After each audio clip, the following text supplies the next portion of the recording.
Hey everyone, Cliff here. So Nancy Engel asked me about doing some behind the scenes work to show what it takes to actually put a podcast episode together. So I just kind of walk through that real quick.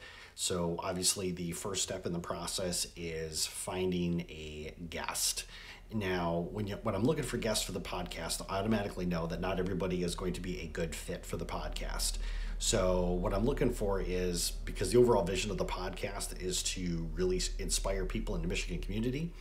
So what I'm looking for is people who have had to overcome adversity, had to overcome challenges, and more importantly, can articulate their experience into advice that all of us can give.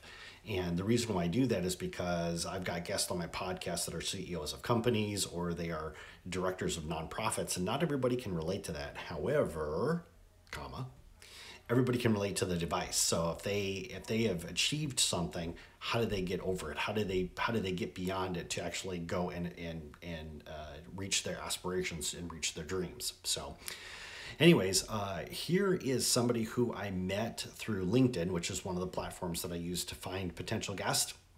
So let me show you this person real quick.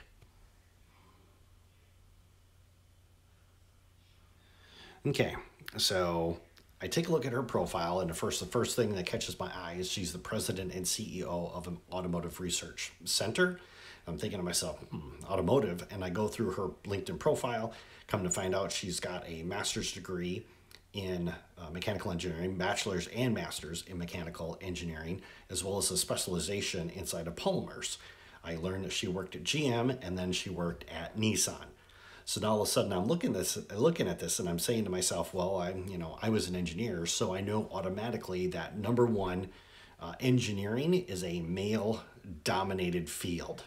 So she's a female. So there's a story there automatically, because the male to female ratio in engineering, I think, is like 15 to 1 or 20 to 1 or something like that. It's a huge disparity. But then she gets out of engineering, she goes and works for GM, right? Another male dominated industry.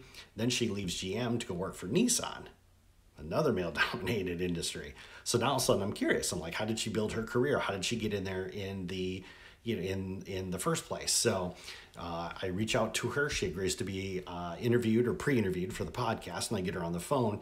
And then this is where the real story starts to emerge. And so one of the things that she shares with me is how she was able to pay for college in the late 70s. Now I'm intrigued even more because, I know a lot of women still even in the 70s were more about becoming either nurses or teachers. So how did she get on the path of being an engineer? And so, we're talking about her career and stuff. And then that's when it hits me, is that the real story, the real advice that she can help out with. How do we get more girls?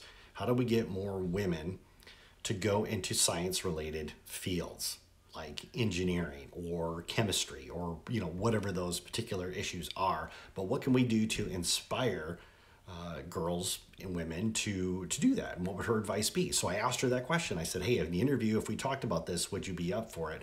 And of course she got super excited. I mean, the phone was literally blowing up in my ear. She's like, oh my God, Cliff, yeah, I'll talk about this. Count me in. So very passionate about that. So I'm very intrigued to get her on the podcast and have her share her story. And you never know, because, as I always say before, you never know how your story is going to impact somebody or inspire somebody. So anyways, these are the traits that I look for the pre-interview process to figure out if somebody's going to be a good fit for the podcast.